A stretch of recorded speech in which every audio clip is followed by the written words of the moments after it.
Hi, Roy and Fran. Well, here we are about Georgetown. That's east of Sacramento between Auburn and Placerville. But we didn't get anybody, so we came on up on our way to Idaho. We decided we'd go right on up to Dean's instead of going up to Washington first because the weather is fairly decent here. It's warm here, but I went out and took my 15-minute run. I got that book you told me about, that new aerobics, and it's pretty rough to make that 30 points a week, although I don't understand. A lot of those things calls for 3 times a week and 4 times a week and 5 times a week, and never does hardly come up with 7 times a week, although there is one that says 8 times a week, which I think must be a misprint. That loud crash you heard was Mother knocking a fly into eternity. I've been walking up to about 3 2/10 and 3 4/10 miles in an hour the last week or so now, and I have come to the conclusion from reading the book over and over that it isn't how far you walk, it's how fast you go and how much distance you cover in a given time. In other words, you have to exert yourself at above just a normal walking along the street level. That doesn't seem to do you any good. So when we got up here, I didn't have time this morning to take a walk, so I decided I'd just do a 12-minute mile type of thing and run 50 steps or jog 50 steps and then walk 50 steps. So that's about what I did. I spent about 17, 18 minutes at that, and I worked up a heck of a sweat, so I guess that's enough to at least be on the credit side of the point getting. Aunt Esther came up last Saturday afternoon, and she's pretty well settled and at home. We got her lined out on everything around the place about water and doing this and doing that, and she's took her across the street and introduced her to that Mrs. Tilbury. She's home alone there. Her husband's down south helping his boy out with some air conditioning stuff. She was going over this morning and meet the Twyfords that live on the corner there on 6th Street, off to the above us, across the street there. That is Esther, has known Mrs. Ida Taylor is her name. Her husband's been dead quite a while, but Ida's son, I believe it is, no, Ida's daughter, married Mrs. Twyford's brother, so they'll have a lot to talk about, and some things in common, no doubt. So we discovered that a year or so ago when Esther was up visiting. In fact, we took Esther over to visit with Ida. We thought you might like to have a tape from this trip of ours. We'll probably get it off to you before we get back home, and maybe mail it in Post Falls or someplace like that. We'll get a little on it every day or so as we get along. We may stop in tomorrow and say hello to Bill and Helen Graham. I guess you remember them from Three Rivers. They live up at New Beaver, which is about halfway across from Redding to Alturas. And we stopped there, I guess, a couple of years ago and stayed overnight with them, but I don't know if we'll spend that much time tomorrow or not. We'll be there a little early, and I'd rather get some miles behind us instead of visiting, but can't tell. We might stay over. We brought along some lean cod we got down at the fish market yesterday, or day before yesterday, and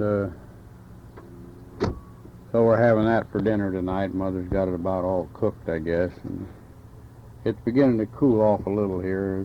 It's pretty warm. The sun's bright and the sky is clear. All the way up, we had kind of an overcast condition clear up to practically to Sacramento. But as we've got north out of Sacramento, we kind of got out of that. I guess the marine air that's been soaking into the delta area and back up this way has not reached up this far, but it has been cooling, and so I don't expect we'll have too hot a day tomorrow getting over to Alturas. May have a little warm weather up there in southeastern Oregon, but it's never too bad there. At least we've never found it that way. Get up a little bit of elevation up in some of that country.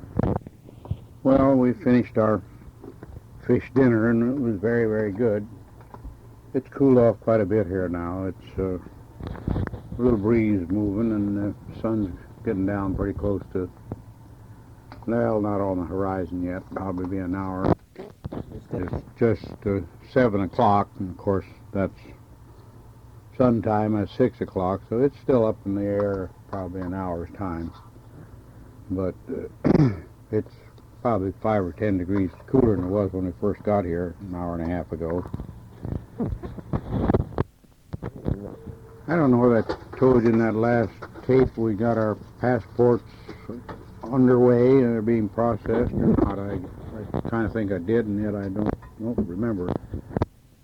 I sent Gay a couple of copies of passport applications and the instruction deal, and then I called her last Saturday, I guess it was, Saturday morning, and told her to get on the ball and get out Jesse going. I'm not sure that Gay has her certified copy of her birth certificate, but I told her how to go ahead and get one out of Los Angeles there. She has I gave her the address of the party that you write to, the county clerk, registrar of voters, is who you get in touch with in Los Angeles County to get that, and I gave her his address so she can send her $2 down and get one if she doesn't have it. So I hope that she's got Jesse off the ball, off the dime, and getting ready to get their applications put in, because according to the clerk there in the courthouse in San Luis, at the end of this month it may take a month or 6 weeks to get a passport. There's so many people applying for them and things that she said it'd be about 3 weeks to get ours, but another month or so it may take up to 2 months, which it might get a little bit late. We're, according to the travel agent there, I don't know what I told you, I remember asking you about getting your visa, which is, of course, just stamp your passport, but the travel agent there in San Luis said they have what they call a visa service, and you get your passport and turn it over to them, and they take care of getting it sent through to the consulate and properly certificated, or whatever they call it, so that you don't really have to go in person to the Japanese consulate. Well, I think I'll call it a day for this one, and we'll put a little more on it tomorrow maybe, and I'll listen to the news and radio and see what the heck's going on. Well, here we are in Oregon. We're about, I guess 15 miles north of Lakeview. We came up through Alturas, and we've been here 45 minutes, I guess. It's now 6:20 Tuesday evening, 14th of June, and this place is called Chandler Wayside. It's quite a nice place, and it's just been a little shower here before we got here, apparently. We ran into a few drops of rain about halfway between Lakeview and here, and in fact we hit a few drops before we got into Lakeview, and then we ran out of it, and then had a few more afterwards, but no real rain. It looked like further to the south here, below Alturas down towards Susanville, and that direction it might have had a fair storm. We saw some lightning off there south of the highway coming east into Alturas. Maybe you can hear these motorcycles. There's a couple of guys hunting a spot to camp here, apparently. They got some gear on the back of their motorcycles. Two fellows about 25, 30 years old. At lunchtime. You could also hear Mother banging the pots around on the stove. She's cooking up a little turkey leg we brought along in the freezer with us. Going to make some kind of soup out of it, I guess, or fry it up, do something with it. We drove about 360 miles today, including what we ran around in Redding over there hunting some groceries and trying to find a couple of 12-volt light bulbs for the camper, but all to no avail. We did get the groceries, what we wanted. Well, I think we'll probably head for someplace around Pendleton, maybe Walla Walla, Washington tomorrow night. That's a little over 300 miles or thereabouts, and then that'll give us a short day Thursday to get into Dean's place. It'll, well, probably leave around 250, 240 miles, something like that for Thursday, so we'll be in there Thursday evening or Thursday afternoon, middle of the afternoon probably. Yeah. I don't remember whether I told you, the doctor told me he thought it'd be smart not to get up around over 5,000 foot elevation with this condition I have, but I told him that I'd spent quite a little while last summer at 9,000 up there at Courtright Lake, and I hadn't had any bad experiences then, and I thought that was near enough in time to have experienced something if I was going to experience it now. And he kind of agreed with me. Frankly, I believe I felt better after I got up above 3,000 driving through this country than I did when I was down the valley. But, of course, didn't reach any great elevations here. About, I imagine 5,100, I think, is the highest pass we went over here. But we don't have anything more than about, some guy cranked up a chainsaw down here with. I don't know whether it's somebody taking care of this camp and furnishing wood or some individual. I have an idea it's an individual because the wood rack's right here behind our pickup, and I suppose there'd be somebody taking care of it right here. I imagine you can hear it without any trouble. I started to say, and from here on out, I think about 4,100 to 4,300, about the highest elevation we'll pass over getting up to Dean's place. So I'm not very concerned about that part of it. I have had a few little chest pains on this trip and taken 2 or 3 pills, but sometimes I wonder if maybe a Rolade wouldn't do as good, but the doctor specifically said don't try to make a judgment. If you get a pain in your chest, take a pill. They won't hurt you, and they're non-addictive, and you got no reason not to take one. If you need it, you need it. And if you don't need it, why, it don't hurt you to take it anyway. We have stayed here in this camp, I don't know, twice before, I think, on our trips up to Idaho, and we stopped, let's see, I don't know whether it's 2 years ago, I believe, stopped in here to fix our lunch one day on the way home coming south, and it's a real nice area. It's not very high, but, I'd guess it's around 3,000 elevation here.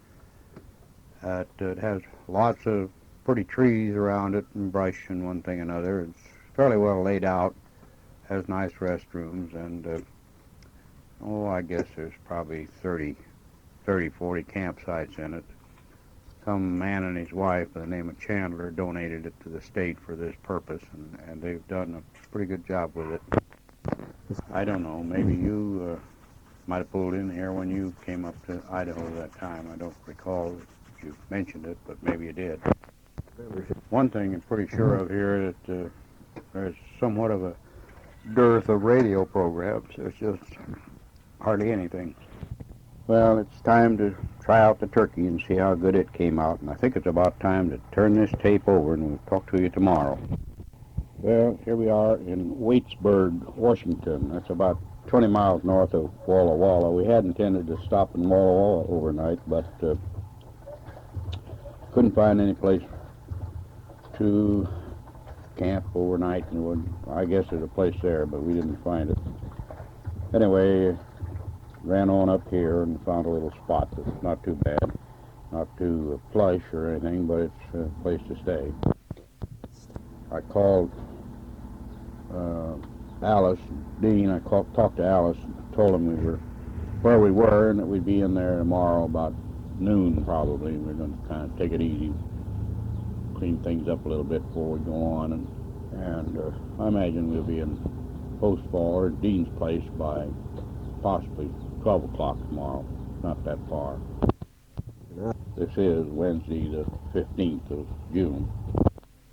I forgot to mention, we had a letter from little Earl just before we left, and he was describing a camera he'd like for you to find out about getting it for him over there. And darn it, I didn't bring the letter, and I was going to describe or tell you what he had written as a description of what he wants, and see what you can get it for over there. However, I'll get that to you in a letter or something as soon as I get home, and if you'll just check it out, and maybe when you come back in July you might be able to bring it with you, or at least let him know what it's all about. As I guess we told you, he's on a hot-shot fire crew working for the Forest Service, and the letter we got came from Glenville. That's over there east of Porterville. I think you probably know about where it is, and apparently that's their base camp or where they do their training or something there. And he may be anywhere in the western United States as far as his job is concerned, but they fly him back and forth and around and here wherever there's a need for their type of operating company, so to speak, specialized firefighters, and those that have extra special physical qualities. He says in his letter it's a real tough job, but he likes it anyway because the guys he's with are all 100% type fellows and clean cut and physically high standards in all of them, and he said it won't hurt him a bit to go through the thing. It has a small element of danger, I guess. Once in a while I get into some situations where maybe the only way out's a helicopter, but he still thinks it's an exciting pursuit. Well, I think probably we'll cut this off for today and then give you a little more tomorrow. Hi, Roy and Fran. Mama got her little hello in there for you, so when we get to Dean's, we'll add some more of this as we go along. See you tomorrow. Well, this is not tomorrow. It's the day after tomorrow, according to that last remark there. We got into Dean's yesterday, Thursday. That would be about 11 o'clock yesterday morning. We kind of didn't start out too early from Waitsburg, and it wasn't more than about 2 hours and a half drive up here. The weather is holding very nice. It's, probably 72 or 4 this morning. I predicted a possible high of 85 in around Coeur d'Alene, Spokane area for today, which isn't too bad. There's a pretty nice breeze blowing, and this morning, in fact, it was, you might call it a wind. At about 6:30 or 7 o'clock, it was coming out of the north at a pretty good clip, but that's kind of slowed down now that the sun's warmed up everything, and it's really, I'd say, a beautiful day here. That Uncle Dean's still having a little trouble with his, it's a kind of a nerve problem, I guess, an effect, I'm sure, and I think he thinks so, and the doctor does too, of the cobalt radiation treatment. He has kind of a rash on various parts of his body, on his arms and legs and around his middle, and just damn near drives him up the wall sometimes, gets to itching, and he doesn't dare scratch it or he'd tear his hide all off. But he's got some kind of a medicine now he's taken that apparently is helping out some, and then he's using some little bag balm for cow udders with flowers of sulfur added to it. He puts that on with a little water, and it gives him some superficial relief. Just a few minutes after 10 in the morning, I've taken my 2-mile hike this morning and walked up the road here and out towards the pavement on that back road that goes into Post Falls from here, not towards the freeway, but the other way, in other words, to the east. And I did it in pretty fair time, about 33 minutes, I guess, for the 2 miles. So I'm improving, although this morning I woke up and I was somewhat distressed for about an hour. I had to take 2 pills, and one right after the other. But after that, why, everything seemed to settle down, and I got to where I felt perfectly normal and went ahead and took my walk. And I usually feel better after I take a walk and get cooled down again. I always, if I walk that fast and sun's shining, I can't help it making a little sweaty, getting a little sweaty, I should say. And then I have to kind of walk around slow and cool off without, unless I have Mother wipe me down and rub me down and put something on to chill me or cool my skin down. But I didn't do that this morning. I just walked around out in the sun and got cooled down. Oh, I didn't really work up as much of a sweat as I usually do at home. I guess the humidity may be a little less here and you don't notice it. Okay. Mary and Frank came over last night and had dinner with us here. And of course, Tony's still home. He's working now, some feed store down Post Falls. He went to work this morning. Mary's getting along pretty well in her pregnancy. I don't know, just now I've forgotten what month she's expecting, but she's having to rest quite a bit, stay off her feet quite a lot. She had a miscarriage the last attempt, and so the doctors prescribed quite a mild restful type of day for her, so she can't do a heck of a lot. She goes to bed early and stays in bed quite a bit, I guess, so that things will work out all right. Well, I don't know what we're going to do about going fishing up here. Frank is, of course, he's an expert on the Spokane River over here. He knows where the fish are, and he's been catching fish lately. And he and his brother Donnie have lived on and fished this creek all their lives. So if anybody knows where to go, it's the two of them. And I imagine maybe this weekend, tomorrow or Sunday, we might take a little walk down there. It's quite a long ways to go afoot, I guess, to get to where they fish, but they catch 16, 17-inch trout down there out of the river. And according to Dean, the water's still pretty cold, so there should be pretty nice fish to eat. I'm kind of toying with the idea of making a little 1 or 2 day run up to, you remember that Copper Creek camp up there? I think you went there with Steve, and you did a real job of catching fish up there. I was on the Moy River right up against Canada. Anyway, we might run up there, and I don't know whether I should take a chance on wading out in that river or not. I have to do my fishing from shore. It's a little bit more difficult, but I like that area, and maybe just for a recreational trip to go up there be nice.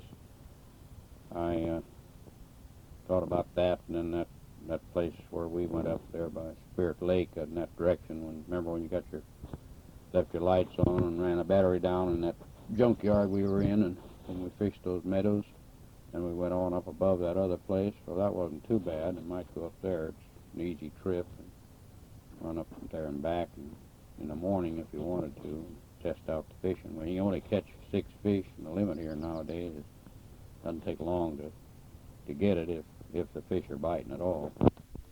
I've been reworking the road here in front of Dean's place, and let's see, I guess you haven't been to Dean's place since he moved over near the creek, have you? I don't think you have. Of course not. They were living over on the other side, weren't they, when you were here, next to our place? Anyway, this road, which is the next one north, is where they're located now, is their access to the place.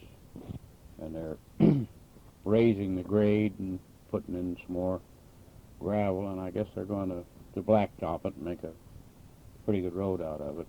I don't know if they're going to do the one over next to our old place or not, and maybe, although Dean said that they had let that road revert to a private road, not a county road anymore, so I doubt that they'll be doing any improvements on it.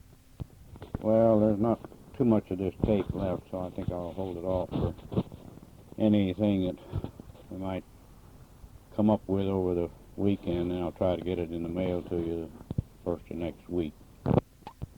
Monday, of course, will be the 20th of June, and that'll get it in there Monday while you should have it for the week's out over at your place. Well, it's a little after 5 on Sunday afternoon, 19th, and I thought I'd get a little more on this tape. Gay called up this morning to wish me a happy Father's Day and tell me she expects to get started on her passport stuff this coming Wednesday, but I don't know.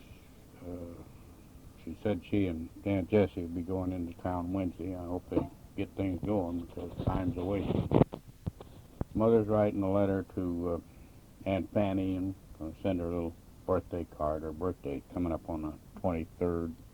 She just about get it, I imagine, from up here. I didn't feel too good yesterday and felt a little better today. In fact, I felt pretty good most of the day today. I took my walk this morning. I had to take one pill this morning, but that's all. The rest of the day I got along fine. Frank and his brother Donnie went fishing last night after we had dinner. We went up to a neighbor up on the hill here. That loud bang was Mother shutting the camper door. Went up to neighbors, people named Pilstrom, very nice couple, and their daughter married Frank's brother, Donnie. And Frank and Donnie were there for dinner, and we had a nice picnic dinner outside on big long, well, in fact, one of the tables that was up there at our place, you remember those big picnic tables that were there? Alice and Dean had gotten one, and then they had taken it up to some neighbors, and they brought it back to these people's place. But anyway, it's been kind of kicking around the neighborhood, I guess. But Frank and Donnie went fishing after we'd had dinner. It was about dusk. Well, it wasn't that late either. Probably 5:30, something like that. And they did all right last night. I guess they caught their limit. Frank said he got one that fought it for a long time. It was a great big, must have weighed 4 or 5 pounds, very big fish, but finally straightened his fly out. He had the fly, and he showed it to Dean and I, and it just pulled the darn fly out, bent so that about all that could hold the fish on the hook would be the barb, and it was a little bit too small for that size fish. I happen to have a couple of big old flies here. I think that one of them was a size 8 and the other was a size 10, and I think the one he was using was a 12, or it could have been a 10, I don't know, but I don't believe it was.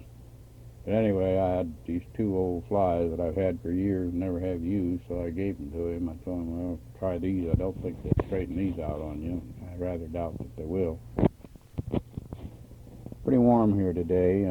I guess it got up around 90. And a little sultry. The weather report this morning talked about the possibility of a thunder shower in the area, not necessarily right here, but it is right here, and it's starting to sprinkle and big drops falling right now. But I think we're about to run out of tape, so I guess we better get this off to you before we... Bye-bye for now.